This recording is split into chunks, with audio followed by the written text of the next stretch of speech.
You all remember Isabella and Christopher Columbus. She was the gal that kind of softened up a little bit and said, okay, Christopher, we'll spend the money and send you overseas. You're a fool, but go ahead anyway, give it a try. Isabel, remember, was Princess of Queen of Castile, and Ferdinand ruled Aragon. And history tells us that the two of them got together and got married when they were in their late teens. Jerry, And, help me with Castile and Aragon in terms of, were they regions of Spain? Or yes, I'm sorry. They were adjacent. And on the end, this figure circle-like, split it in half, Castile, Aragon, and then on the end, you know, is Portugal, on the ocean. Okay. And they used to fight with Portugal very often. But when they united, they became a world power.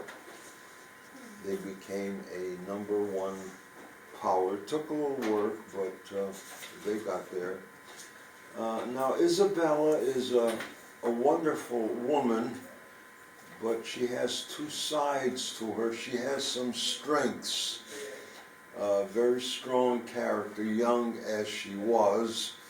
One time, for instance, there was quite a brawl going on in Seville, and the citizens were creating quite a stir.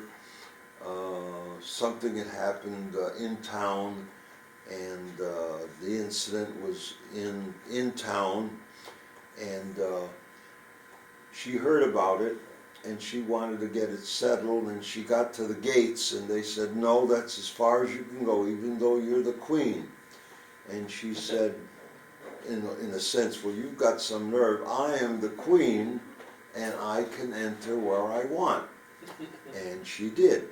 She entered, and she solved the problem. But those are the words, I am the queen, and I can enter where I please. And in another instance, very vivid, is her encounter with the Pope himself. Because one time, well, I guess it happened 3 times, she had a chaplain that she wanted promoted to bishopric, and the Pope said no. And she said, well, this is my prerogative as a queen to make the choice. And the Pope said no. So they went on, and guess who won the battle? Elizabeth, Queen Isabella. But the popes had a lot of problems in those days, and there were all kinds of popes. I've been reading about some of the popes from the Crusades, and how valiant some of them were. They thought nothing of jumping on a horse and leading a crusade, because they felt it was part of their faith. So I think, like in everything else, there's good, a plus and a minus in any character you draw or in any movement. And you need to weigh the pluses and the minuses in that comparison. Okay, she's strong, young, strong, good looking, I guess, but she's weak too. And her primary weakness is rooted in her acceptance of the Inquisition. Torquemada, does that name mean anything to you? Yes. Torquemada. Okay, who was it here? Ruthless, Was it? and especially with the Jewish people. And they had what they call the auto da fe, Mhm. faith. If you did not convert to Catholicism, you would be burned alive. Mhm. Well, he executed so many people who refused to convert that even the Pope complained. He said, you gotta cut back on that. He Good. was just Good, you hit it tunnel on, vision, you hit it on the head. yes. Yeah, and the Queen objected at first, and it took a while, but then gradually she softened up, and strong Roman Catholic that she was, she says, okay, you can come in, you're doing your business in Italy and in France, you might as well come in and carry your effort through here in Spain. Spain has a particular black mark for the Inquisition, because it seems that history tells us that they were a bit more cruel in Spain. By the way, guess who backed or carried on the Inquisition? This is not said in bias either. It was the Dominicans. Dominicans with their black hoods. Not the Franciscans, because the Franciscans were kind, they went around barefoot, and their job wasn't so much to defend the faith as to proclaim the simplicity of the gospel. But the Dominicans had the hard job of converting at any cost those that they encountered. Incidentally, also, the Inquisition was aimed primarily at the Jews. They called them the conversos. These were the Jews who had been converted. But they were finding that a lot of the Jews didn't stay converted because they just felt they were so Jewish that it wasn't right that they should be. So they were lapsing and falling out of Christianity. And in my reading, I found that that was the main reason for the Inquisition, the falling back of the Jewish converts. Now, in the Inquisition, there were instruments of torture. Number one, the rack. Some of these sound familiar. We use them in our day. Isn't that wonderful? We use the rack, a waterboard. Use the waterboard. Eau de fire, as we've heard already. Property was confiscated. All the guilty had to wear an armband. That sounds pretty familiar, doesn't it? Because they were singled out. They were the non-Christians, and so they were branded. And so often in history, the victims had to wear a brand or something. They also wore a particular clothing. I forget what they call it, bandillo, something like that. I should have brought that in. But it's kind of a vest that fits right over them here, and that identified them also. But what a terrible time it must have been to live, to be so fearful that somebody was going to find something wrong with your Christianity and put you on the block. Go ahead, Jim. Yeah, which Jewish sect was that? Sephardic or Ashkenazi that were in Spain? In Spain, who were the two did you mention? The Ashkenazi or Sephardic? Which? Sephardic. Yeah, I've heard of both of them. I'm not sure. I'm not sure. I think this. But you know, the Sephardic were more northern Europe. Yeah, they were scattered all over. But the pity of it is that they didn't. Well, some of them realized that they were rich and getting along well because of the Jewish mind and the Jewish participation in business. They were the ones that were keeping the economics of the country healthy. So when they got rid of the Jews, they were actually cutting their own throat. Whoever it was, whether it was the Venetians or whoever it was. Those are some of the instruments, and the penalties. Well, number one, their property was confiscated. The whole family disgraced. They had to wear the armband, and their bodies were buried, and at times their bones were deterred. You couldn't go any further than that, beyond the burning, but they wanted to put the stamp of disapproval on them. And of course we have to understand that, because Rome was the only church at the time. It was the only church, and she was doing everything in her power to keep the power that she enjoyed. There was no Protestant church at the time. Rome ruled the religious world. That's history. And I don't mean to be biased at all, I'm just trying to present the facts. These are the penalties, and this all happened in Isabella's time about 1492. Now you tell me what else happened on 1492. Columbus sailed the ocean. Wait a minute. Oh, he said, oh, you got that one right, all right. What's the other? 1 point. And the Inquisition, number 2.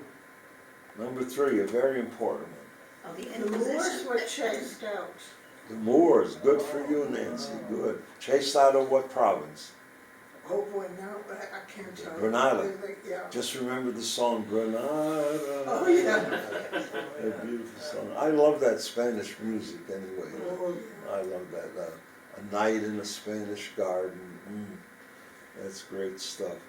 Okay, 1492, and that's significant because the Moors were driven out of Spain and sent back to Africa. The Moors are the Muslims, and of course we call the Muslims from Africa Moors. Othello, in Shakespeare's Othello, is a Moor. He's a Venetian, but he's still a Moor, and I think he still practices his Muslim way. 1492, another thing that happened, the first world map. All these things happened, so it's a very important year. And boy, when Columbus made that trip, he opened up the world wide. It was a wonderful thing that he did, because thereafter, there were so many that followed him. And I've been studying also the conquistadores, the Spanish men that went ahead over to Central America and to South America. They did it because they were following Columbus's example. They figured he could get across, they could get across. And so they invaded the Incas and the Aztecs way over here. And by the way, Spain conquered the whole hemisphere. All of Central America, all of South America belonged to Spain in all our early history. So we had to contend with that also. But you could consider that one of the greatest battles in world history, when they repelled the Moors, because if they hadn't, they would have marched into Europe, and who knows what kind of history we'd have on the face of Europe if it had become Muslim. They had gone far enough anyway. They ruled so much. The Turks came in, ruled Asia, and Mongolia, all those areas too. Any other contributions? Yes, about Isabella. Oh, yeah. She was a woman of remarkable physical strength, which people didn't realize. She was also a warrior queen. She led the troops in battle. And this, I think, only women would appreciate. She was pregnant, and she rode into battle, leading the troops. Oh, wow. But she's pregnant. Wow. Wow, that's interesting. And she did not have a miscarriage. Oh, wow. I just thought that's a rather interesting. Isn't that Yeah. something? And she came out all right. Yeah, Isn't that wonderful? but she had such remarkable physical strength. Yeah, But to be a warrior queen yeah. is quite an achievement. That's How many it. children? I don't know. She I had don't- quite a few. I don't And one know. of them was Catherine of Aragon, who married Henry VIII. So here she is, a woman with her strengths and her weaknesses. If only she hadn't given in to Torquemada, when I think it over. Because had she not, she would have saved a lot of heartache and a lot of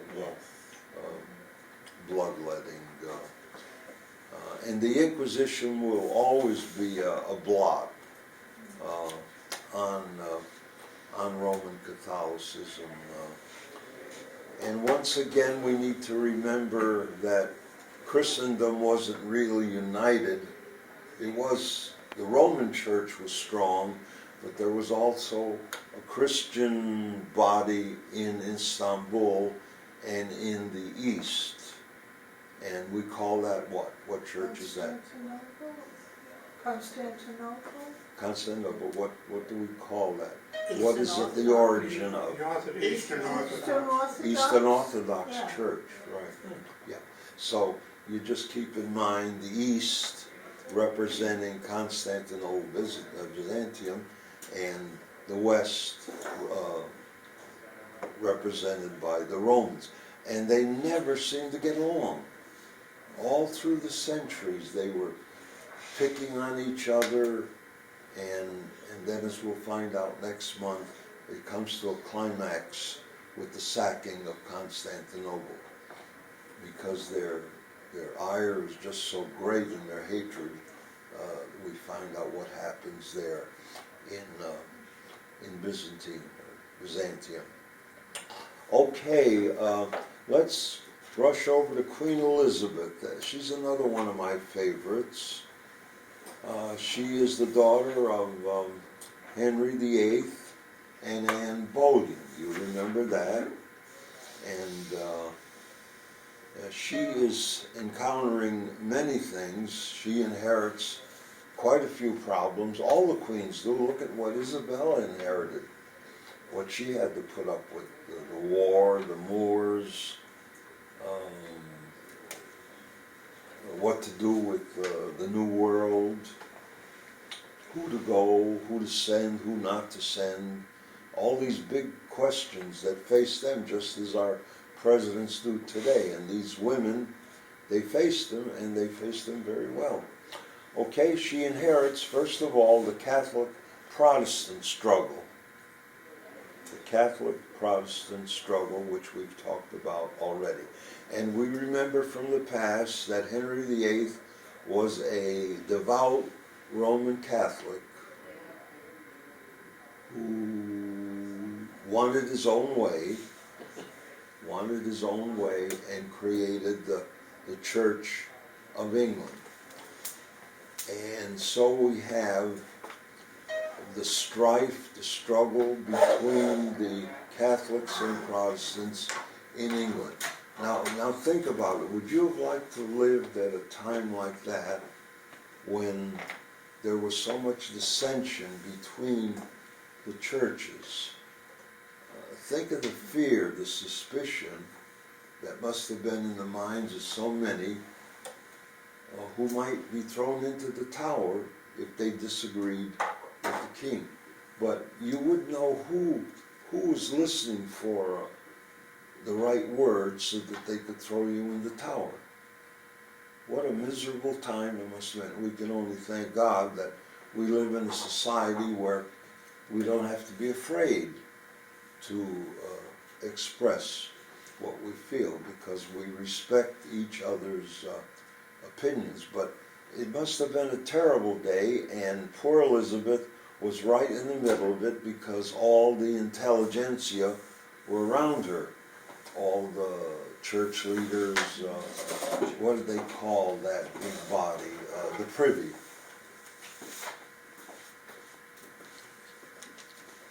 And she had to contend with all that.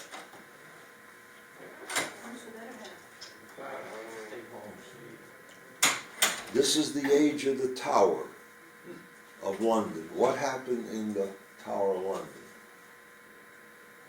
Remember? Horrible.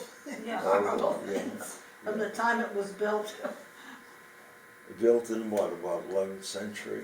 yes, by, what was his name, the Duke of Normandy, who conquered England. Oh, William the Duke of- Conqueror. William the Conqueror. Okay, and the tower was actually not just a building, it was a whole city. Did you ever see a picture of it? Yeah. It's really, really something.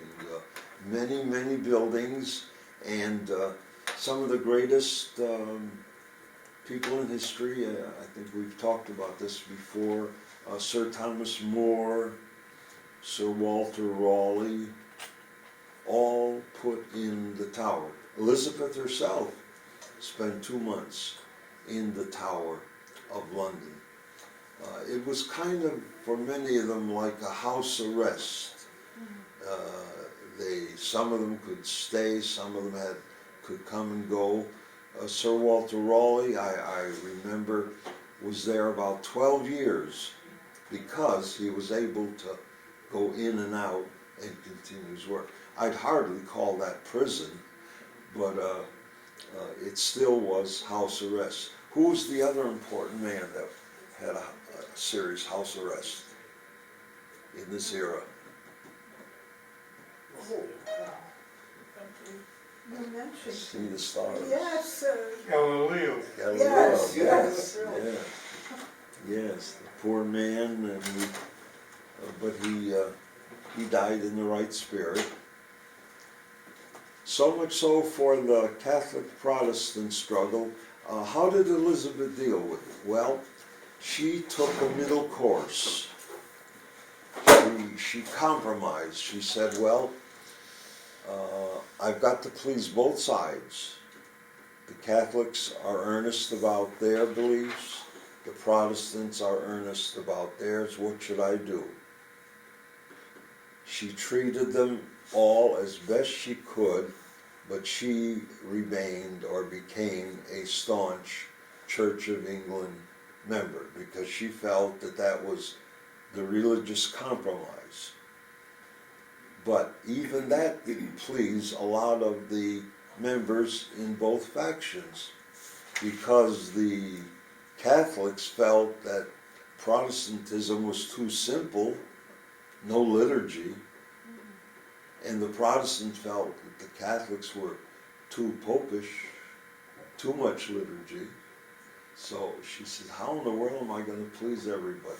So she picked what she considered the middle course, which was the Church of England, which even today has liturgy. And it's because of some of the carryover from the Roman Catholic practices. Islam is giving us a challenge. I don't know how you feel about that, but it just seems that if you give religious liberty to one, you have to give it to all. Is that true? Yes, the problem is religious freedom is for me, but not for the rest of you. That is the big problem today. Mm-hmm. Yeah, It's, only my religion counts, you, and you, it's a real problem You- worldwide. you think people still feel that way? That's the way the churches feel, or the people who head these religious factions. Oh, back there. Yeah, Oh, yeah. well, even today. That is for sure. Islam wants everybody to be a Muslim. Yeah. Mm. If you're They not- want that freedom of religion, Oh, I see But- what you nothing else. mean. Mm-hmm. So it's a very distorted view of our Constitution. It should be freedom for anti-Semitism everyone. right now has reared its ugly head, Sure has. Who's that? something horrible.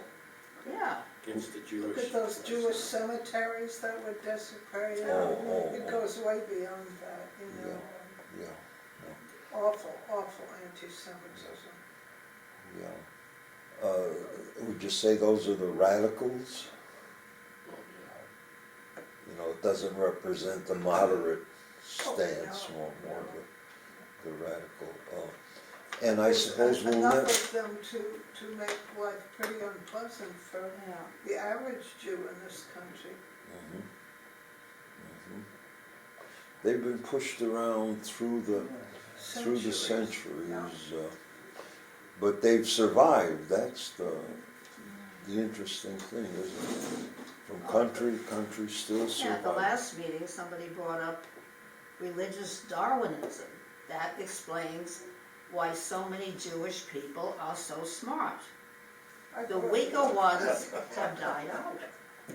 They've been expunged, eradicated, assassinated, burned at the stake, whatever. So only the the alpha pluses have survived, and the Mhm, epsilon minuses are gone. mhm, mhm.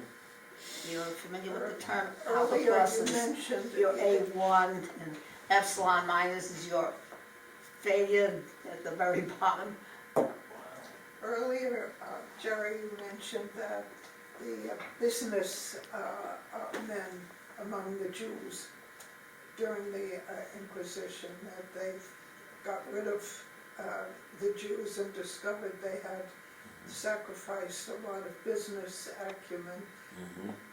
One of the reasons they are such good businessmen is because in all these countries where they were so persecuted, they were not allowed to hold land. They couldn't farm, Mhm, you mhm. know, so they resorted to being businessmen, Mm.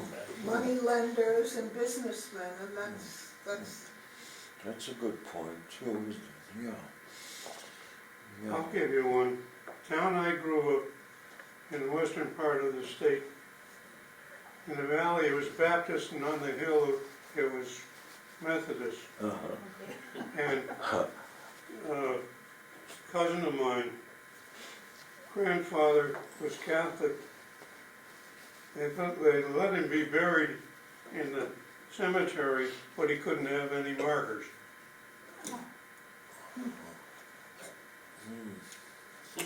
That's not that far long ago.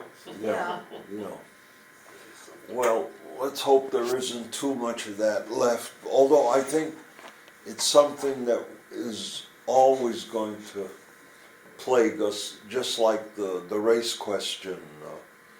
Look at how many years, hundreds of years, and we think we get it solved, and bingo, it isn't solved.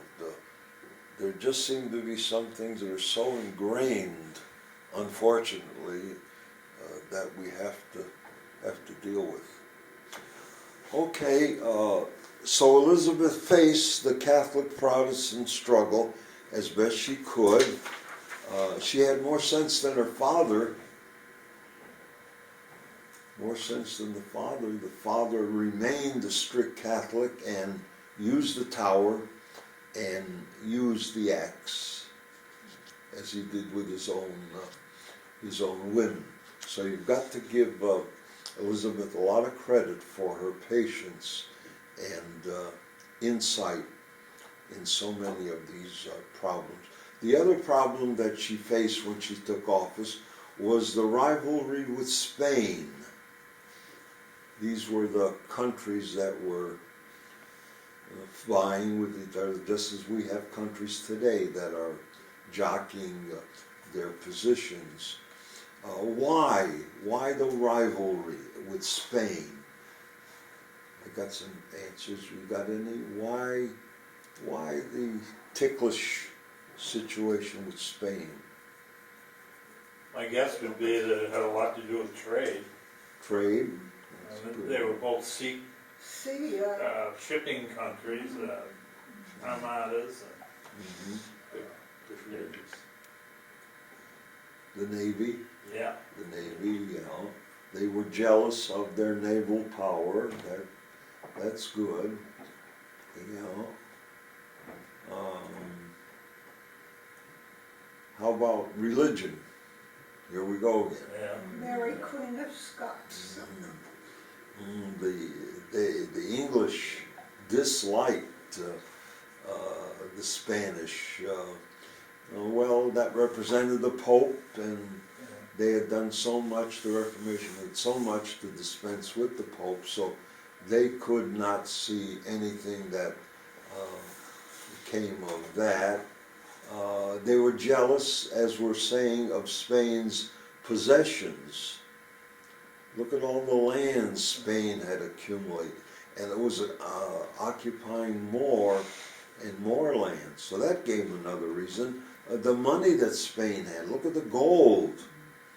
They took it out of Peru and in South America by the tons, literally by the tons. Those galleons sunk so far in the water because they were so loaded.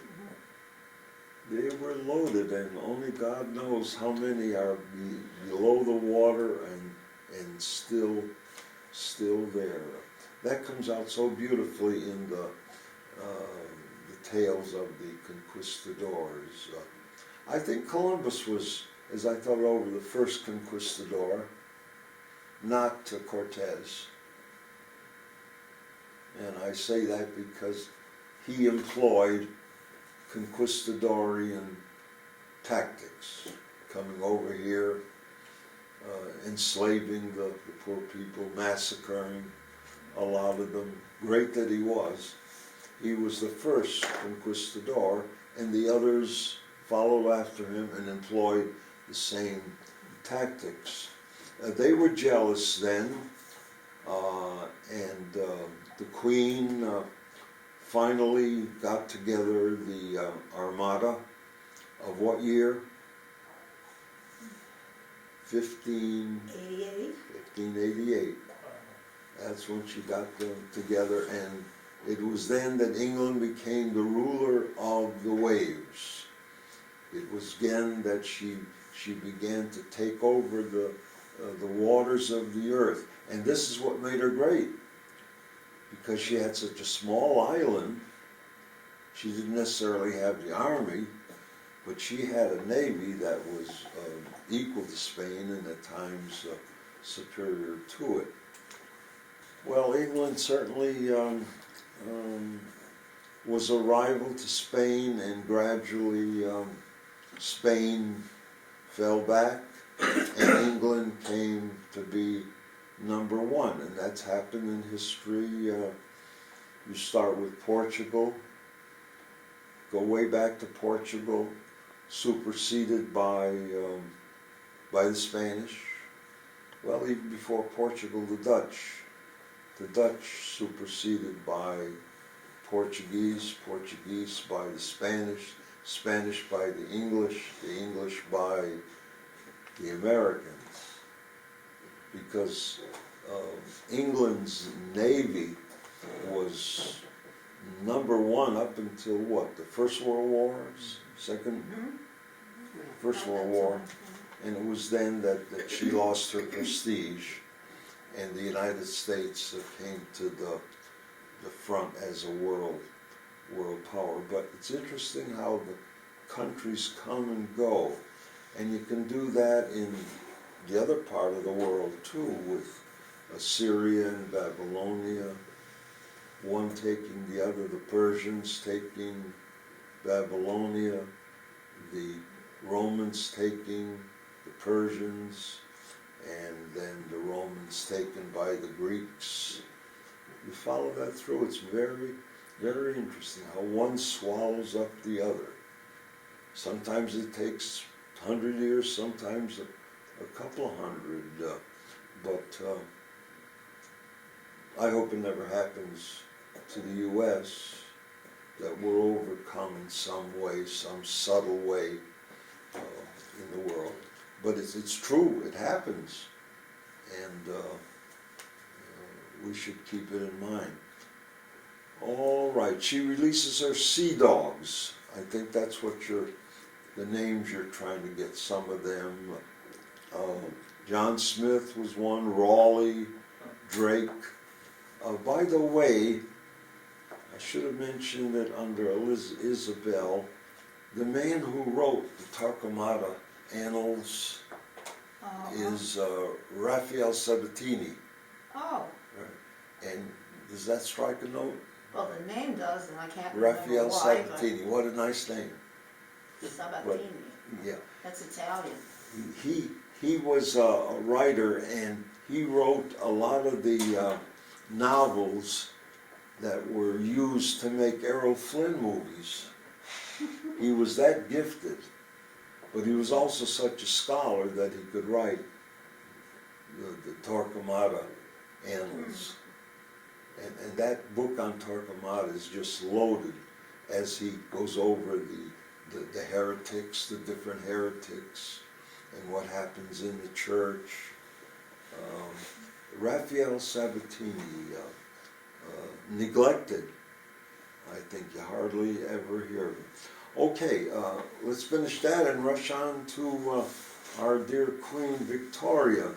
Anything else you want to Well, the sea dogs, I think, are interesting. They were legal pirates. They were legal pirates. Yes.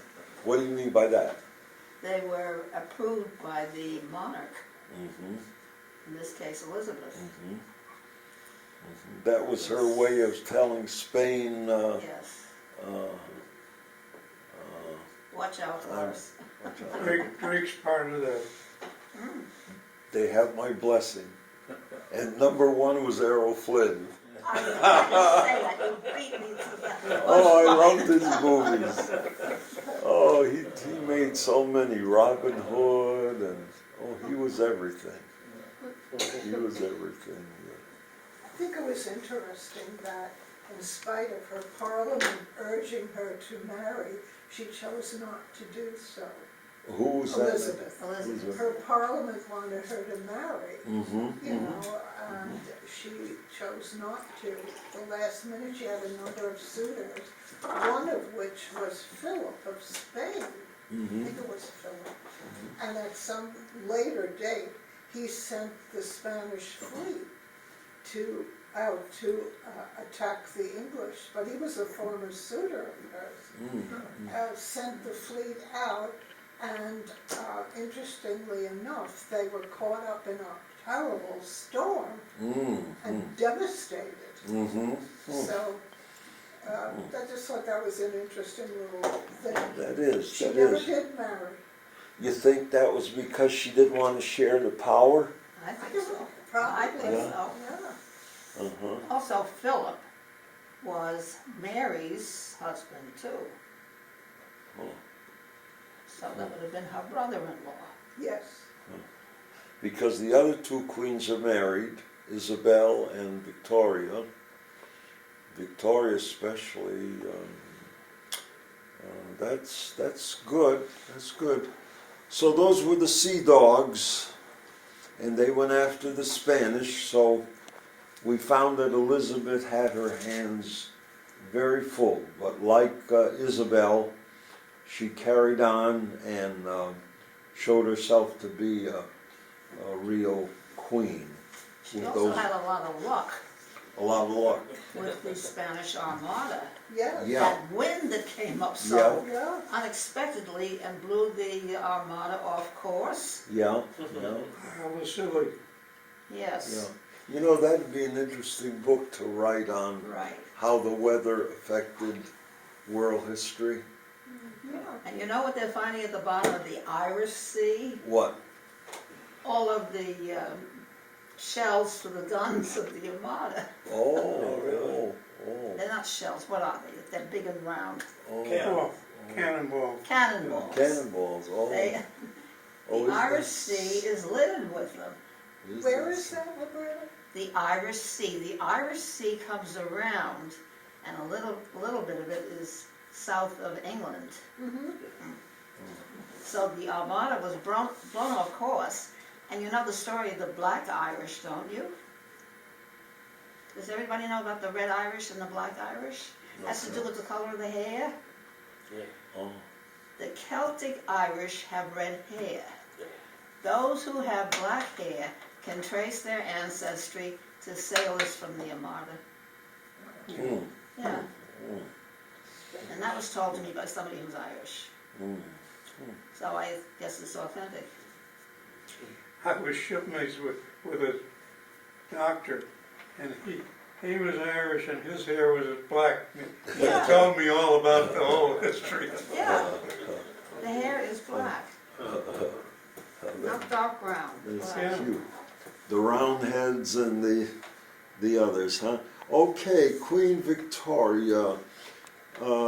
She reigned 60 years, mostly during the 1800s up until 1901. She had 9 children. Those Victorians believed in large families. She had 9 children, and guess how many grandchildren? I don't know, but she populated the thrones of Europe. 43. The grandmother of Europe. 43. And one of her daughters married a German noble and they produced one of the Kaisers in Germany. Mm, interesting. All right, the mother is German-born, and she teams up with a man called Conroy, and they have a very strict system, which they call actually a system to discipline the young girls. So Victoria knew what a disciplined child felt like. But she loves Albert, her cousin, and we've got some information here.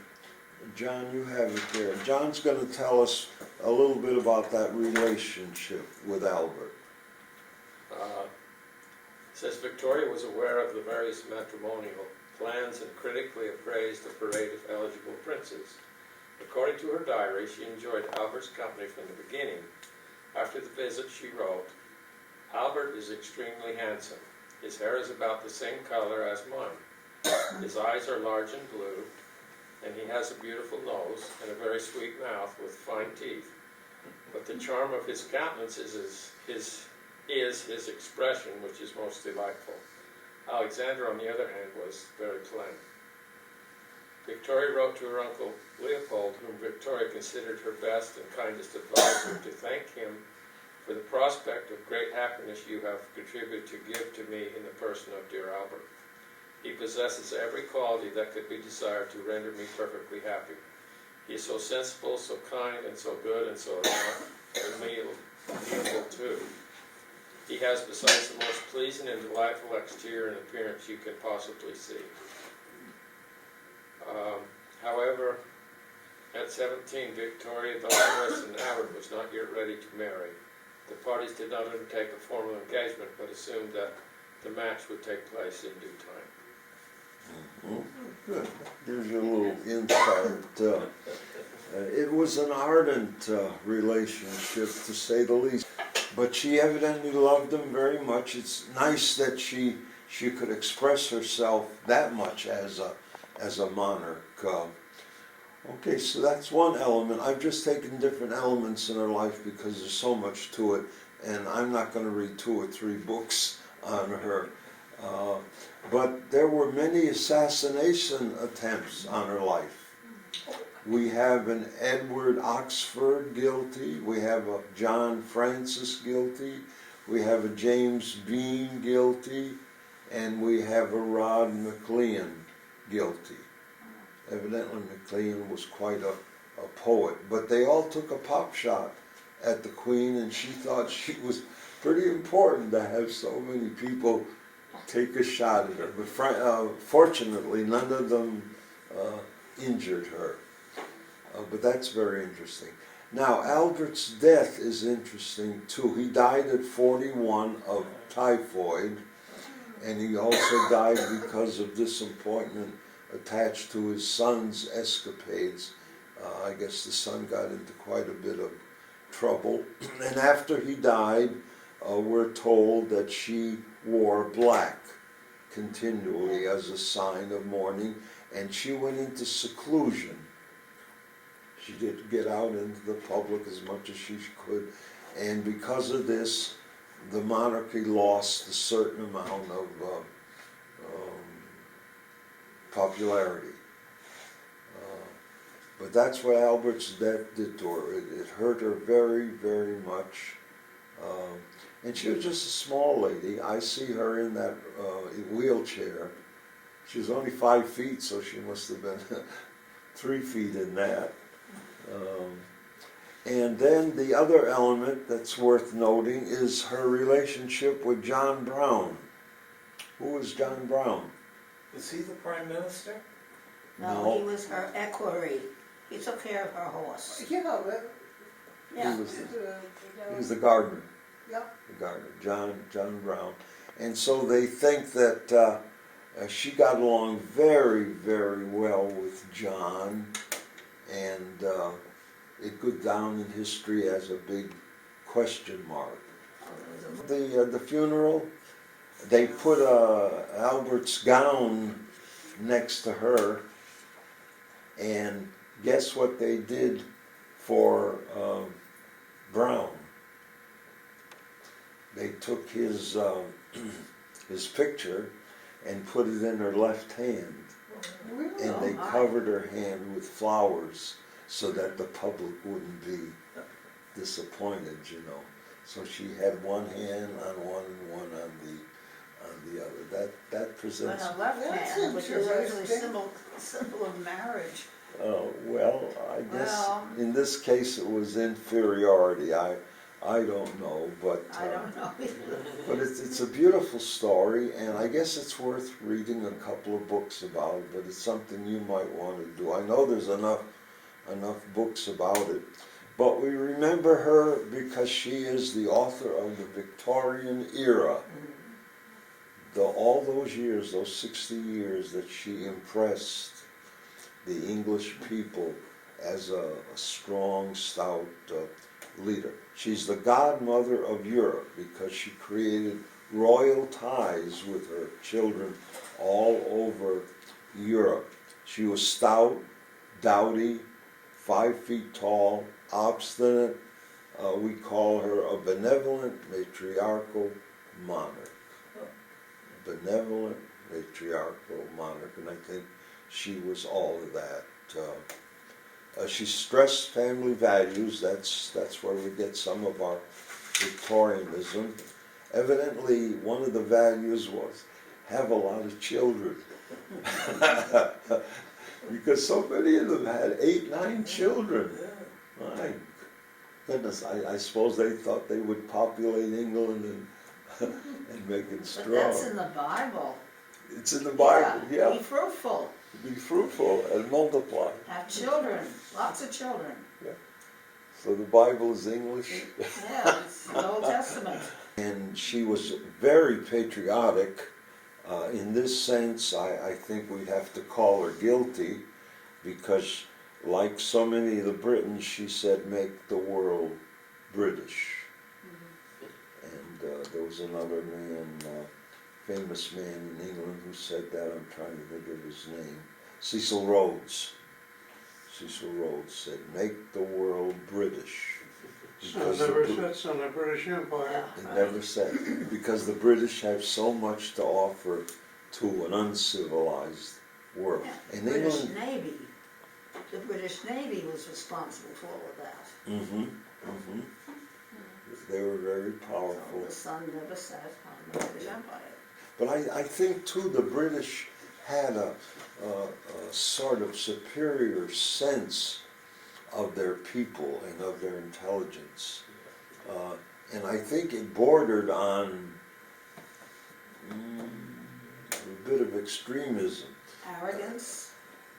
Yeah, I think they all fed on, they along with the Germans fed on the survival philosophy of, what's his name?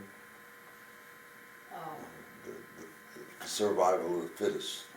Darwin. Darwin, yes. They all, I've seen my in fact, book, we know that for a fact, that they were influenced, the English and the Germans, and so that if the English felt this way at all, that they had a superior intellect and something superior to offer to the world, that in a sense they were guilty. It was good that they felt that way, but still there's a bit of selfishness, I think, in the attitude. Well, so much for that. So with that philosophy, they went on to win so many places in the world, as you say, 3/4 of the world. But they could no longer criticize the Spanish for being so cruel and inhuman, because they went on, and as you know, they did the same thing. They persecuted the Irish, they destroyed the Australians, they destroyed the Zulus in Africa. It seems that they exerted extreme power to effect their desire. We know that from history. The Zulus just mowed them right down. It was genocide in Australia. Very unkind in the potato famine in Ireland. I understand that Queen Victoria was very kind to those affected by the famine, and she made a large donation in spite of her Protestantism. But I think it all proves that we met some pretty nice ladies here, and some pretty smart, brave, courageous, keen-minded women, which kind of teaches some of us that maybe women could do as good or not better job than some of the men. Well, if there are no more questions, well, thank you for coming again, and Thank you. Thank you, Jerry. Thank you, Jerry. I enjoyed doing it.